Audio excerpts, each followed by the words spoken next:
दोस्तों, आजकल सभी व्यक्ति अपने शरीर में बल और ऊर्जा बढ़ाने के लिए विभिन्न तरह की दवाइयों का प्रयोग करते हैं, एक्सरसाइज करते हैं, जिम करते हैं, लेकिन उसके बाद भी उनके शरीर में वो बल, वो ऊर्जा नहीं बढ़ पाती है जो वो बढ़ाना चाहते हैं। तो दोस्तों, आज की इस कहानी में हम आपको महान गुरु द्वारा बताई गई 5 ऐसी चीज़ों के बारे में बताएंगे जिसका यदि आप प्रयोग करते हैं तो 10 से 15 दिन के अंदर ही आपके शरीर में ऊर्जा का संचार होगा, आपका शरीर बलशाली होगा। आप जिम जाकर भी ऐसा नहीं बना पाओगे जैसा शरीर इन चीज़ों को लेने से आपका शरीर बन जाएगा। और इन चीज़ों का प्रयोग हमारे जितने भी ऋषि मुनि थे, राजा थे, महाराजा थे, सभी लोग इनका प्रयोग किया करते थे। वो तो 60 साल की उम्र में भी हमेशा ऊर्जा से भरपूर रहते थे। उनका शरीर इतना बलशाली रहता था, इतना वृद्धावस्था में भी वो युद्ध करने के लिए सक्षम रहते थे। तो आइए जानते हैं वो कौन सी ऐसी चीज़ें हैं जिनका प्रयोग हम अपना वजन बढ़ा सकते हैं, हम अपने शरीर को शक्तिशाली बना सकते हैं। और इन चीज़ों का प्रयोग करने के बाद आप ऊर्जा से भर जाएंगे। एक बार की बात है, एक गुरु जो आयुर्वेद के सबसे बड़े ज्ञाता थे, उनके पास एक युवक आता है और कहता है कि गुरुवर, मैंने आपके बारे में बहुत सुना है, कृपया कर आप मेरी समस्याओं का समाधान निकालें। ये सुनी गुरुजी मुस्कुराने लगे और कहते हैं कि बेटा बताओ, क्या समस्या है तुम्हारी। अब युवक कहता है कि गुरुवर, मैं हमेशा थका थका महसूस करता हूँ। मुझे हमेशा ऐसा लगता है मानो मेरे शरीर में ऊर्जा ही नहीं है। अभी मैं बस 24 साल का हुआ हूँ और मेरे चेहरे पर अभी से ही झुर्रियाँ पड़ने लगी हैं। मेरा दिमाग किसी भी कार्य में नहीं लगता है। मैं दिन भर हमेशा आलस में से भरा रहता हूँ। आधे से ज़्यादा समय में बीमार रहता हूँ। मेरे शरीर में बहुत सी बीमारियों ने घर बना लिया है। इसलिए आप मुझे कुछ ऐसा उपाय बताएं जिससे मेरे ज़्यादा पैसे भी खर्च ना हों और मैं ऊर्जा से भरपूर रह पाऊँ। मुझे कभी कोई बीमारी पकड़ तक ना पाए, मेरा शरीर शक्तिशाली बन जाए और दिमाग अच्छे से कार्य करे। युवक की पूरी बात सुनने के बाद गुरुदेव कहते हैं कि बेटा, आज मैं तुम्हें 5 ऐसी चीज़ें बताऊंगा जो आसानी से तुम्हें तुम्हारे घर पर ही उपलब्ध हो जाएंगी। इसलिए नियमित रूप से उपयोग करने से न केवल तो बीमार पड़ने से बचोगे, बल्कि उनका प्रयोग करने से तुम्हें कभी भी थका थका महसूस भी नहीं होगा। तुम पूरे दिन ऊर्जा से भरे रहोगे। लेकिन इसके लिए सबसे पहले आपको अपने शरीर के बारे में समझना होगा। हमारे शरीर का प्रत्येक अंग, चाहे आपकी त्वचा हो, आपके बाल हो या आपका शरीर का कोई भी अंग क्यों ना हो, वह प्रोटीन से बना होता है। आपकी मांसपेशियां प्रोटीन से बनी होती हैं। जब आपके शरीर में प्रोटीन की कमी होती है तो आपके शरीर के प्रत्येक अंग का या अंग पर उसका प्रभाव पड़ता है। इसलिए आपको पर्याप्त मात्रा में प्रोटीन जरूर लेनी चाहिए। लेकिन जब व्यक्ति को यह पता नहीं होता है कि प्रोटीन किन किन औषधि से बनता है, तो वो वंचित रह जाता है। प्रोटीन हमारे शरीर में मांसपेशियों को रिपेयरिंग करने के काम आता है और इससे शरीर का विकास भी होता है। अब मैं जो आपको बताऊंगा उसे ध्यान से सुनना। ये जो हमारी धरती माता है, ये बहुत ही कम पैसे में ऐसी चीज़ें उपलब्ध कराती है जिन्हें गरीब से गरीब व्यक्ति भी उपयोग कर सकता है। फिर गुरु आगे बताते हुए कहते हैं कि हमारे शरीर में प्रोटीन का विकास 2 तरह से होता है, जिन्हें अमीनो एसिड कहा जाता है। ये अमीनो एसिड जब जुड़ते हैं तो एक ऐसी श्रृंखला बनाती हैं और इनके जुड़ने से प्रोटीन का निर्माण होता है। और ये जो अमीनो एसिड होते हैं, ये 2 तरह के होते हैं, जिनमें पहले वे होते हैं जिन्हें आपका शरीर अपने आप ही बना लेता है और दूसरे वो होते हैं जिन्हें आपको बाहर से आकर प्राप्त करना पड़ता है। इसलिए जो आप आहार लेते हैं उसमें अमीनो एसिड नहीं होता है तो आपके शरीर विभिन्न प्रकार की बीमारियों से और भिन्न भिन्न प्रकार के त्वचा की कमी से बीमार पड़ जाते हैं, जिसका असर आपके शरीर पर पड़ता है और आपका शरीर कमज़ोर हो जाता है। आपको थकान महसूस होती है, आलस्य आता है, हड्डियों की मजबूती कम हो जाती है, मांसपेशियां ढीली पड़ जाती हैं, बाल सफ़ेद हो जाते हैं, चेहरे की चमक खत्म हो जाती है, आँखों की रोशनी भी धीरे धीरे कम हो जाती है, शरीर की ऊर्जा चली जाती है। इसलिए इन सब को संतुलन में रखने के लिए अब यह जो चीज़ हम आपको बता रहे हैं उसका उपयोग आपको नियमित रूप से करना चाहिए। फिर पहली चीज़ है, गुरु युवक को पहली चीज़ बताते हुए कहते हैं कि पहली चीज़ है पनीर। आप चाहे कितने भी आहार खा लो, आपको वह प्रोटीन नहीं मिलेगा जो आपको पनीर खाने से मिलता है। मार्केट में पनीर को पोषक तत्वों का खाना बताया गया है। पनीर आपको सामान्यता से लेकर गंभीर शारीरिक समस्याओं तक से बचाता है। इसमें मौजूद होते हैं कैल्शियम, प्रोटीन, फास्फोरस, फोलेट आदि न्यूट्रिएंट प्रेग्नेंट औरतों और बच्चों के हेल्थ के लिए बेहतर होते हैं। इसमें मौजूद विटामिन डी और कैल्शियम आपको कैंसर के खतरे से बचाते हैं। इसमें मौजूद कैल्शियम और फास्फोरस आपकी हड्डियों को मजबूत बनाते हैं और आपको अन्य तरह की कई बीमारियों से बचाते हैं। इसमें पाया जाने वाला सेलेनियम नमक एंटीऑक्सीडेंट लंबे समय तक आपको जवान रखता है, स्वस्थ रखता है, जिससे आप जल्दी से वृद्ध दिखाई नहीं देते हैं। पनीर में मौजूद प्रोटीन शरीर को सिर्फ न केवल ऊर्जा देता है बल्कि मांसपेशियों के लिए भी बहुत महत्वपूर्ण होता है।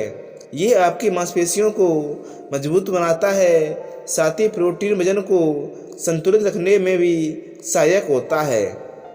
इसलिए आपको लगभग 100 ग्राम पनीर का सेवन जरूर करना चाहिए। लगभग 100 गुना और पनीर से आपको 20 ग्राम प्रोटीन मिल जाता है।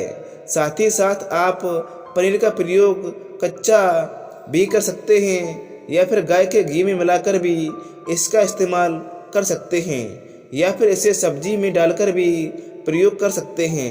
यह आपके लिए बहुत उपयोगी होता है। फिर गुरु शिष्य को कहते हैं कि बेटा, आप घर पर भी पनीर को बना सकते हैं। आप 2 किलो दूध में कई सारा पनीर बना सकते हैं। पनीर बनाना बहुत ही आसान है। इसके लिए आपको बर्तन में थोड़ा सा दूध लेना है, इसे थोड़ा सा गर्म कर लेना है, फिर इसमें नींबू की कुछ बूंदें डाल देनी है। थोड़ी देर के बाद हल्की आंच पर इसे पकाना है। अब जो दूध फट जाए तो इसे किसी सूती के कपड़े द्वारा छान लेना है, जिससे उसका सारा पानी निकल जाएगा और आपको पनीर उपलब्ध हो जाएगा। अगर आप घर पर ही पनीर बना सकते हैं तो ये आपके लिए बहुत ही फायदेमंद है, क्योंकि घर पर बनाया गया पनीर एकदम ताज़ा होता है। उसमें किसी भी तरह की कोई मिलावट नहीं होती है, जो कि आपके स्वास्थ्य के लिए बहुत ही अच्छा होता है। दूसरी चीज़ है, गुरु दूसरी चीज़ बताते हुए कहते हैं सोयाबीन। सोयाबीन में प्रचुर मात्रा में प्रोटीन होता है। इसमें कई तरह के ज़रूरी अमीनो एसिड पाए जाते हैं जो कि मांसपेशियों और हड्डियों को स्वस्थ रखने के लिए मदद करते हैं। सोयाबीन को फाइबर का बेहतरीन स्रोत माना जाता है। इसके लिए 1 कप सोयाबीन में 10 ग्राम तक फाइबर पाया जाता है, जो कि सेहत के लिए काफ़ी लाभदायक होता है। जो लोग शाकाहारी होते हैं उनके लिए सोयाबीन एक वरदान है, क्योंकि जो लोग मांस का सेवन नहीं करते हैं उनको भी इतना प्रोटीन प्राप्त नहीं होता है जितना कि शाकाहारी लोगों को सोयाबीन से मिल जाता है। सोयाबीन में आयरन भी पाए जाते हैं, जिससे शरीर में खून की कमी नहीं होती है। सोयाबीन फैट्स का बहुत ही बेहतरीन स्रोत है। इसमें ज़रूरी अमीनो 6 और ओमेगा 3 वसा में पाया जाता है। ये दिल के लिए बहुत ही लाभदायक होता है और बहुत सारी बीमारियों की होने की समस्या को कम करता है। शरीर की दुर्बलता, बालों और स्किन की समस्याओं को दूर करने के लिए सोयाबीन को काफ़ी कारगर माना जाता है। ये ऐसा सुपर फूड है जिसके सेवन से बॉडी बिल्ड होती है। सोयाबीन शरीर में कई नई कोशिकाओं को बनाता है और उसके साथ ही शरीर में पुरानी कोशिकाओं की मरम्मत भी करता है। सोयाबीन की मदद से शरीर में कुछ ऐसे हार्मोन्स निकलते हैं जो मानसिक संतुलन को बनाए रखने में लाभदायक होते हैं। सोयाबीन से हड्डियों की मजबूती ज़्यादा होती है और ब्लड प्रेशर भी कंट्रोल में रहता है। सोयाबीन का प्रयोग आपको 100 ग्राम ही करना चाहिए। 100 ग्राम सोयाबीन में आपको 36 ग्राम तक प्रोटीन मिल जाता है। आपको सोयाबीन को कुछ देर पानी में भिगोकर रख देना है। पानी में भिगोने की वजह से ये नरम हो जाते हैं। इसके बाद आपका इसका सेवन कर सकते हैं। आप चाहे तो इसे कच्चा भी खा सकते हैं या फिर सब्जी बनाकर भी इसका प्रयोग कर सकते हैं। तीसरी चीज़ है, फिर गुरुजी शिष्य को तीसरी चीज़ बताते हुए कहते हैं, अंकुरित दाल का प्रयोग आप जरूर करें। दाल में हरे मूंग की दाल, मूंग की छली वाली दाल और चने की दाल का भी सेवन कर सकते हैं। ये तीनों ही प्रोटीन के प्रमुख स्रोत हैं। इन अंकुरित दालों में आपको अच्छी मात्रा में फाइबर मिल जाता है। जबकि आपके शरीर में फाइबर अच्छी मात्रा में पाया जाता है, ये तो आपके पाचन के लिए बहुत ही अच्छा होता है। जिन लोगों को कब्ज की समस्या होती है वो निश्चित रूप से अंकुरित दाल का ही प्रयोग करें, जिससे उनकी कब्ज की समस्या जो है बिल्कुल ख़त्म हो जाएगी और आपकी आंतें साफ होना शुरू हो जाएंगी। शरीर में जमी सारी गंदगी साफ हो जाएगी, जिससे आपका शरीर पाचन सही तरह से काम करेगा। फिर गुरुदेव कहते हैं कि जो वस्तु प्रकृति के सबसे निकट होती है वो आपकी प्राण शक्ति को उतना ही ज़्यादा बढ़ाती है। और अंकुरित दालों में जीवन है जो आपके प्राण शक्ति को बढ़ाती है, ऊर्जा को बढ़ाती है, आपको तरोजा ताज़ा रखती है। इन तीनों चीज़ों का प्रयोग आप ज़रूर करें। पहले के इन तीनों दालों को पानी में भिगो देना है। लगभग 3 घंटे में भिगोने के बाद उन्हें निकाल लेना है और उन्हें फिर किसी सूते कपड़े से बांधकर रख देनी है और फिर उसी सूती कपड़े पर पानी डालकर उसे 12 घंटे के लिए रख देना है।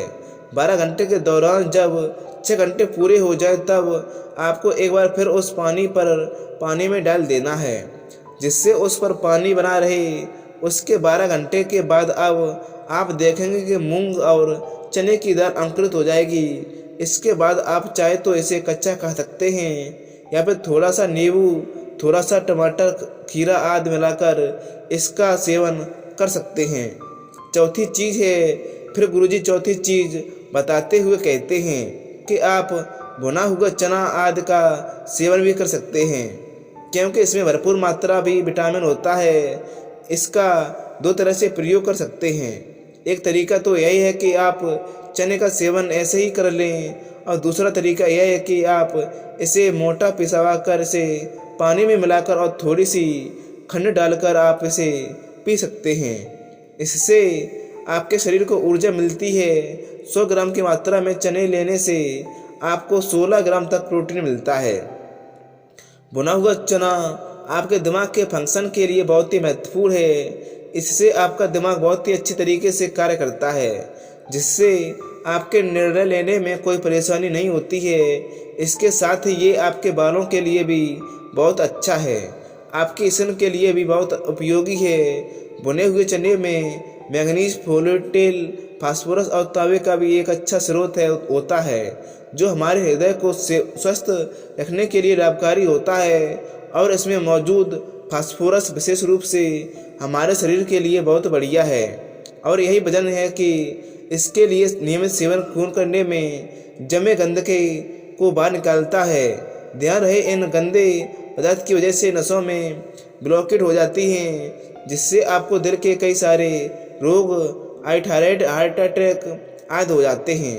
भुना हुआ चना खाने में इम्यूनिटी स्ट्रांग रहती है, क्योंकि इसमें एंटीऑक्सीडेंट प्रचुर मात्रा में पाई जाती है, जो शरीर की इम्यूनिटी को बूस्ट करने में मदद करता है।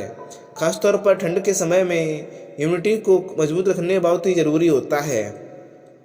भुना हुआ चना खाने से वजन कम भी होता है, क्योंकि इसमें फाइबर की मात्रा बहुत ज़्यादा होती है, जिससे शरीर की पाचन क्रिया ठीक रहती है। इसके अलावा शरीर में एनर्जी बनी रहती है, जिससे आपको बार बार भूख नहीं लगती। दोस्तों, पांचवी चीज़ है और लास्ट है। इसके बाद गुरुदेव पांचवी चीज़ बताते हुए कहते हैं कि मूंगफली का सेवन करें। अभी के समय में यानी कि ठंड के समय में मूंगफली का बहुत ही मिलती हैं। मूंगफली में बहुत ज़्यादा पोषक तत्व पाए जाते हैं, जो हमारे शरीर के लिए बहुत ज़रूरी हैं। इसमें iron, calcium, vitamin, zinc, phosphorus इत्यादि पर्याप्त मात्रा में पाए जाते हैं। इसका सेवन करने से आप कई सारी बीमारियों से बच सकते हैं। मूंगफली में मोनोसेंचुरेट फैट्स पाए जाते हैं। ये ब्लड कंट्रोल के स्तर को कम करता है और गुड़ कंट्रोल के स्तर को बढ़ाता है। अगर आप नियमित रूप से मूंगफली का सेवन करते हैं तो आपके दिल की बीमारी कभी नहीं होगी। मूंगफली सर्दी जुकाम से आपको राहत दिलाती है। यह शरीर को अंदर से गर्म रखती है। इसके लिए रोजाना सेवन करने से फेफड़ों को मजबूत मिलती है। इस मौसम में यदि आप सर्दी, खांसी, जुकाम से बचना चाहते हैं तो हमें नियमित रूप से इसका सेवन करना चाहिए। मूंगफली में फाइबर और प्रोटीन भरपूर मात्रा में होता है। ये को एक मदद करने में काम करता है। इससे वजन कम करने में सहायता मिलती है। मूंगफली में मैग्नीज, कैल्शियम, कार्बोहाइड्रेट प्रचुर मात्रा में पाए जाते हैं। इसके सेवन से ब्लड शुगर का स्तर कंट्रोल रहता है। अगर आपको डायबिटीज़ की समस्या है तो मूंगफली का सेवन आपको ज़रूर करना चाहिए। मूंगफली खाने से कई तरह के कैंसर से बचा जा सकता है। मूंगफली में मौजूद फैटी एसिड त्वचा रोगों से बचाने से भी फायदा करते हैं। इसमें फाइबर भी होता है, जो शरीर के लिए विषाक्त पदार्थों को बाहर निकालने में सहायक होता है, जिससे आपकी त्वचा हेल्दी बनी रहती है। आपको नियमित रूप से एक मुट्ठी मूंगफली का प्रयोग करना है। ज़्यादा मात्रा में आपको इसका प्रयोग नहीं करना है। फिर गुरुजी इस युवक से कहते हैं कि बेटा, मेरे बताए गए नियमों का यदि आप नियमित रूप से प्रयोग सेवन करेंगे, देखना तुम्हारी सारी बीमारियां दूर हो जाएंगी और तुम बहुत अच्छा अनुभव करोगे। और उस युवक ने गुरुदेव को धन्यवाद दिया और वहाँ से चला गया। तो दोस्तों, उम्मीद करता हूँ आपको इस कहानी से बहुत अच्छी कुछ सीखने को मिला होगा। यह कहानी आपको कैसी लगी है कमेंट बॉक्स में कमेंट करके ज़रूर बताएं और साथ ही इस कहानी को अपने दोस्तों तक ज़रूर शेयर करें, ताकि उन्हें भी इस कहानी से कुछ सीखने को मिल सके। धन्यवाद। नमो बुद्धाय। तो आपको ये कहानी कैसी लगी वीडियो करके और वीडियो को लाइक कर दें, ताकि ये वीडियो आपको अच्छी लगे। आपको मिलते हैं नेक्स्ट वीडियो में। धन्यवाद एंड नमो बुद्धाय।